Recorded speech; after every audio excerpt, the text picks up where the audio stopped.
And so here we are, 2011. We came from a republic, and now we are the epitome of empire. Let me describe some of the indictments against King George III that were held to be tyrannical. And let's compare them with the President of the United States, right? And let's say, who would be envious of whom? Think Obama would be envious of King George III or vice versa? No, there was a complaint in the Declaration of Independence. We didn't have trial by jury. No, they would take some of our citizens or subjects here in the United States, take them through admiralty course and try them in Great Britain.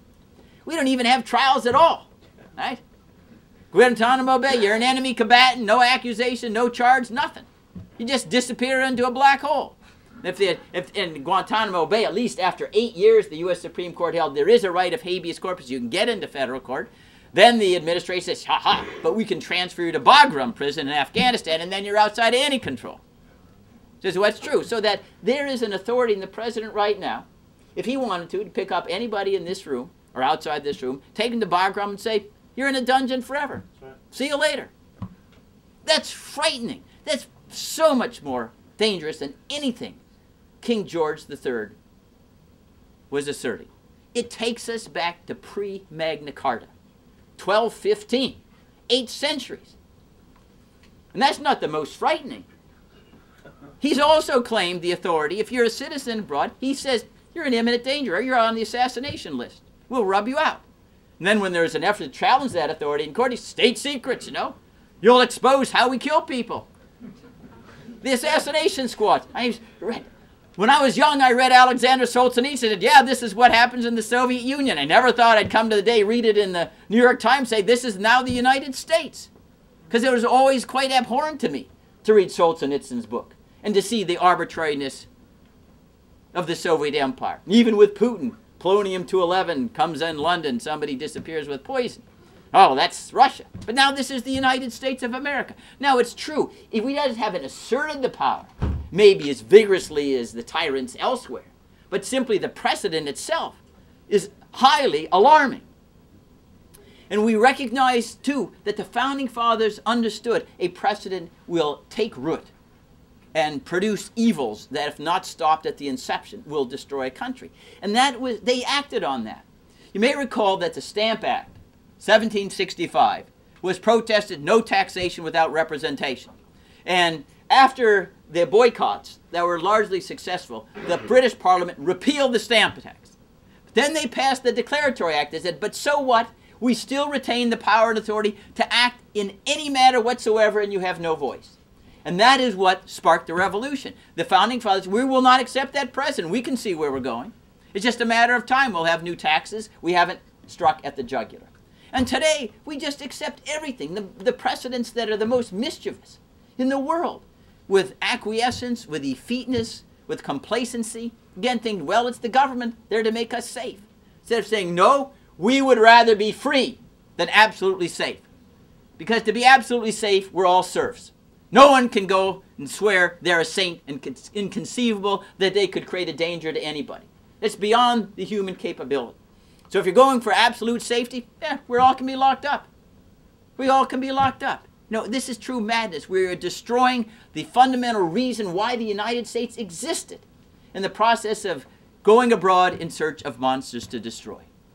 Now I want to address the arguments that are made oftentimes on the other side, saying, well, gee, Mr. Fein, if it wasn't for these extraordinary powers after 9/11, we would have tens of thousands, hundreds of thousands of Americans dead in the streets. We needed these military commissions. We needed to violate FISA. All those things, they were just indispensable. We needed Guantanamo Bay. But the fact is, these assertions are just myths. Most of these extraordinary authorities were created because you needed to have the props of war, because the authentic articles weren't there. You needed to have Guantanamo Bay because, hey, you can't have a war without prisoners of war, enemy combatants, right? So you just go capture them. Remember, Donald Rumsfeld said, oh, these are the worst of the worst. You're thinking of Goering and Hitler and Mussolini or whatever. Now, who do we end up with Guantanamo? 3/4 of those we voluntarily released. I helped out in the Amicus, helping out 17 Uyghurs from northeast China, Muslims who hate the Chinese communists. They were here. They never threatened an American. They loved the United States. They were held for 8 years. Finally, they get their hearing in federal court. The Justice Department says, no, Your Honor, actually we have no evidence they're enemy combatants whatsoever. but cannot come to the United States. A three-time Nobel Prize nominee, Rebia Kadir, said she would take them in custody. Her office is a catty corner from the White House. Provide them jobs, security. No! Justice Department said they are illegal aliens. They have no proper documentation. We kidnap them without giving them green cards. Now, the judge was a little astonished, but Justice Department didn't even laugh at its own words. The case ultimately got mooted in the course of the legal system because the U.S. bribed foreign countries to take the Uyghurs off their hands. We didn't want to give them asylum here in the United States because who buys our bonds created by trillion-dollar defense budgets? The Chinese. And they view the Uyghurs are a great, great threat to their sovereignty. That's one example of these phony claims that somehow that the customary law enforcement system is incapable of addressing the threat of terrorism, which is just, there's the threat there, just like there's the threat of murder. The threat of murder, of course, far greater. You know how many murders there's been in the United States since 9/11? About 180,000. About 17,000 each year. And only in 2/3 of the case do we make an arrest. But who's standing and claiming, suspend habeas corpus for those who are suspected of murder? Let's go into every room. Let's go into every home, every business, say, hey, there might be a murder there. We understand these are tragedies, but it is in some sense the price of freedom. If we tried to arrest and detain everyone, said you might be a murderer 10 years down the road, you're a baby murderer, out of your infancy. Like these babies of illegal aliens who are just here to plot at 1 month old that they're going to leave and then be a terrorist and smuggle back in. Only lawyers could think of those kind of hypotheticals because it goes back to the lawyer on the witness stand. He's given a picture of an elephant and says, describe that animal. Lawyer retorts, mouse with a glandular condition. With a straight face. So these claims that somehow the terrorism threat is unique and different. There's all said, well, it's different because they hate us because we're free. Because women don't have to wear burqas. Because there can be men and women sitting with each other in transportation. When our informants, we have many there, try to basically entrap individuals into terrorist conspiracies or crimes, what do? The lessons they receive is tell that potential terrorist the United States is bad, not because it's free. We're in Afghanistan, we're in Pakistan, we're in Iraq, we're placing embargoes that are having children starve to death, we're using indiscriminate predator drones, killing civilians, we have enemy combatants, we don't want mosques built in New York City or in Murfreesboro or elsewhere. That's what they tell them. They don't tell them, well, you'll hate freedom here, well, you should attack the United States. They tell them exactly what we are doing. And we wonder why. Oh, I wonder why they're enemies of the United States. Yeah? What would we do if someone shot a predator drone into the United States, maybe from Russia? Hey, there's a Chechen we think that's in Denver, and therefore you're harboring a terrorist, so we just tried to drop a few of our SS-20 missiles in there. Yeah?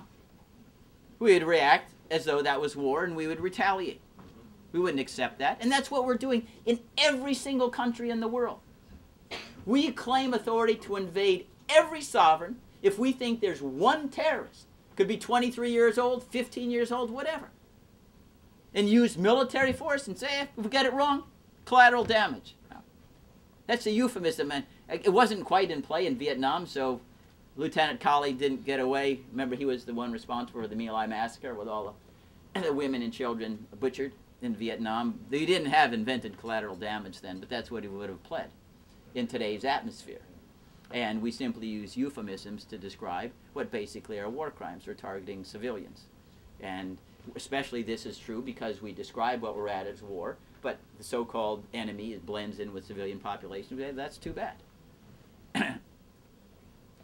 Then let's go to one of these other ornaments of the anti-terrorism campaign, military commissions. Now, they're what the Founding Fathers would describe the very definition of tyranny because they combine judge, jury, and prosecutor in the same branch. You don't have jury of peers, you don't have an independent judge, you don't have the opportunity to confront the evidence against you, you can use secret evidence. It's basically, it's a savage attack on due process, which I remind you, the most important concept ever developed in civilization. Due process, because it suggests you might get it wrong, that there's more than one way to look at an event. And your humility suggests we got to listen to the other side to make sure we get this right. That is the seeds of civilization, of due process. I might be wrong. And we throw this out the window with military commissions. You know, the presumption is that someone is guilty if we've captured them.